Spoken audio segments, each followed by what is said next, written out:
And welcome back to SAT Math Question of the Day. Here's our question. Please try it. If you read it, try it, pause it, come back, and we'll do it here. This time, I will read everything carefully, not like last week. The graph of the equation y is equal to negative x squared plus 40x minus 256 is shown. Which of the following equivalent forms of the equation shows the maximum value of y as a constant or coefficient? So it's either this one or this one. I think, yeah. But they're, I say yes, it is a negative parabola. Okay, that makes sense. Huh. It's probably this one.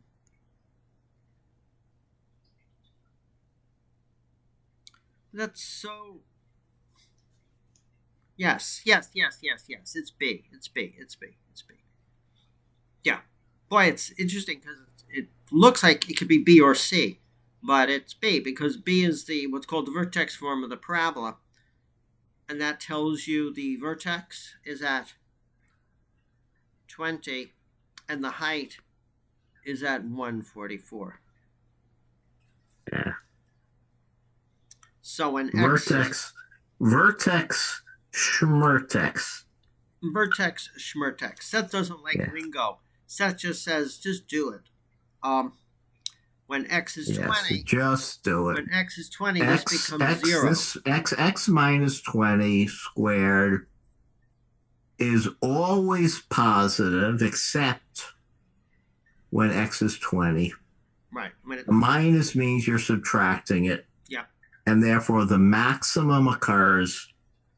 The maximum of the expression occurs when the square thing is 0. Yep. And therefore, that maximum is the maximum value is when x is such that the square term is 0, and that maximum is 144.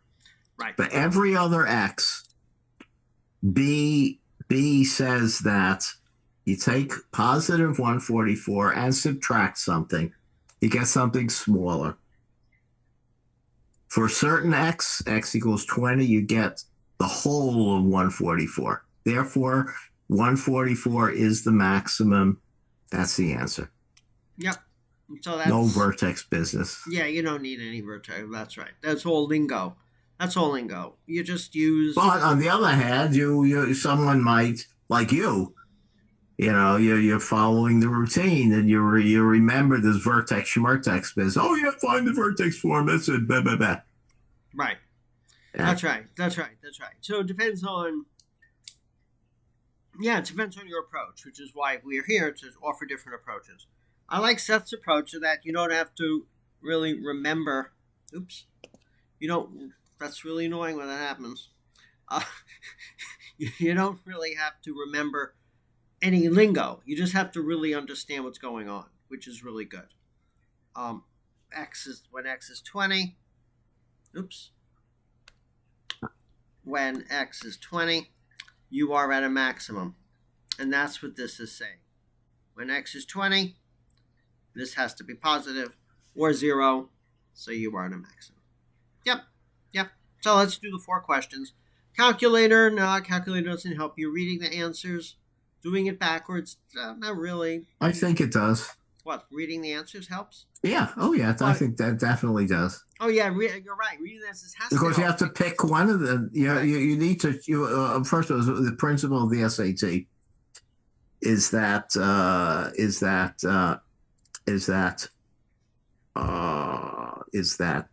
the questions are carefully written with the intention that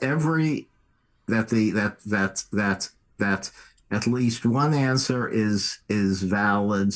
When they tell you something about the choices, it's true. So you could believe that it makes sense on the SAT to believe that all 4 of the forms are equivalent, and therefore you stare at the forms 1, 2, 3, 4 and observe which one has a property that displays what they ask for. The maximum is a constant or a coefficient. Right. So I think you do the easiest way is to look at the four answers. Yeah, you're right. Yeah. By the way, we never really talked about what this even means. Equivalent form shows what they want as a constant or coefficient. What that means is that the number that is the maximum has to be explicitly stated in one of these forms. The number here 144 has to be explicitly in the expression. Yeah. And of course that doesn't help. It doesn't help because you don't know without looking. You don't know unless you figure it out, which would be a waste of time. You don't know that 144 is the maximum. That's right. They don't tell you that. And indeed, so the distractor number C expresses a constant minus 256, except that's not the maximum. Right. Yeah. So basically, they're essentially, now we can get to the main point of the question. They are asking you they really want to see if you understand what is traditionally called the vertex form of the parabola, and also how to pick off a maximum of a quadratic or parabola, looking at the equation, but the equation has to be in such form so that the maximum is explicitly on the equation. I don't know. I said that really poorly. I really said that poorly. Should we talk about horizontal and vertical translations? No, I don't think so. No. Maybe on another problem. Well, we did. Okay, we did talk about that in one of our other videos. Yeah, and it will come up again. In fact, we've seen this problem before, either in Khan. Because the thing is, this thing can be thought of in terms of it can be thought of in terms of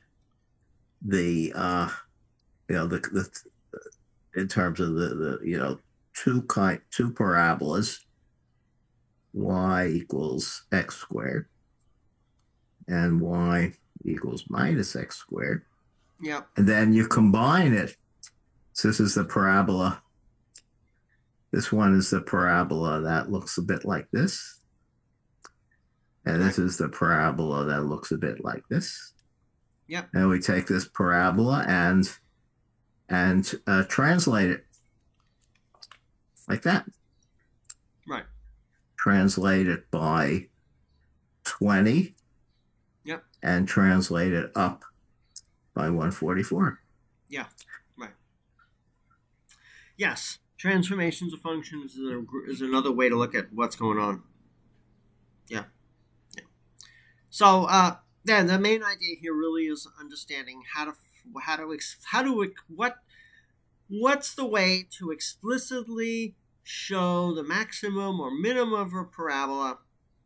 What form of the parabola? What form of the quadratic? How do you write the equation so that the maximum or minimum of the parabola is explicitly stated in the equation? That is what they are seeing whether you know how to do in this problem.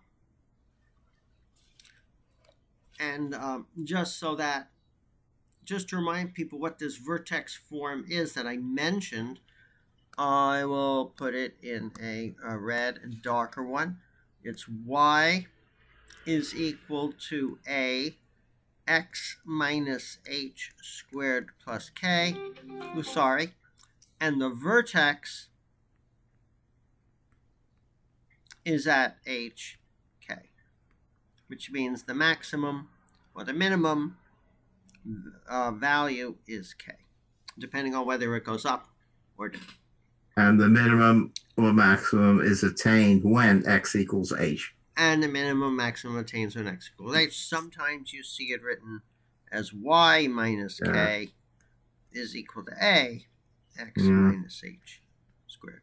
Sometimes you see the k on the y side of the equation. Okay? And then how distance from a school test? Well, school tests, they would just ask you perhaps to write this in vertex form, which means you have to complete the square, which we're not going to do. Yeah.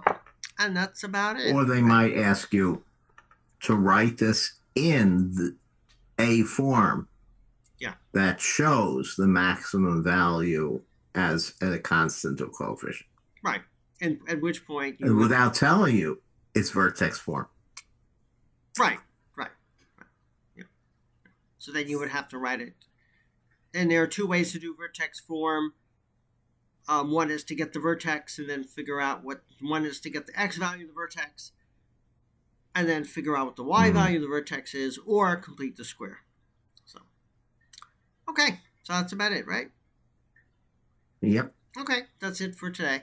Okay, everyone. Thanks for watching. I'm Joel. I have a PhD in mechanical engineering. My brother Seth is a PhD in math. We're here to hopefully give you different approaches on SAT math questions, give you some of the background, the concepts, the main ideas behind the questions. While we don't know exactly the question they're going to have, they're going to use these ideas, these concepts, these principles, the stuff that we're going over. You have to know the main ideas of what we're doing. Best way to practice for the SAT is to do a lot of practice questions. Make a few mistakes. Realize what you don't know. Go to the Khan website, the Khan Academy website. The SAT has partnered with Khan to offer 20 or 30 questions on each subtopic. Do all those questions on the topics you're weak on. Even do some of the questions on topics you're strong on, so you learn what stupid mistakes you're going to make, and don't make them on the SAT. And practice. Well, I have an even better way to practice for the SAT. Oh, good. Let's hear it. The best way to practice for the SAT is to play with math enjoyably. Oh, okay. But do you have some specific ways to do that? Well, you make fun of the SAT questions that you see in the samples. Right. So start your own. And you wonder, and figure out something that's try to think of something more clever. And figure out some math idea and some math coincidence that's more clever and subtle than the question explicitly asked for. Yeah. That's a good idea. You know what's another idea? Yeah. What about this one? Get 5 or 6 of your friends, create a Zoom meeting, and do what we do, and do a questions a day as high school people. You can talk. Oh, that's great! Yeah, that's the greatest. Six of you can chat and learn from each other, and that's that's the way to go. Yeah, that way you can have fun. Have a math SAT, a math club. Right, math SAT club, whatever. Yeah, make your own. Look, this is free. What we do, we're lucky enough to be able to do this for free. No, we don't pay any money for what we do. No costs. Yeah, do this. Do what we do. Just get a bunch of people together and do what we do. Okay, it's a great idea. Okay, everyone. So have a great day. Please dislike our videos. All comments are welcome. We take every comment seriously. And if you have any SAT math questions, please email them to us at satmathquestionoftheday@gmail.com. Okay, everyone. Have a great day. And the email address is printed on the YouTube homepage. Yes, exactly. Okay, everyone. Have a great day. And I have to find where to stop the video.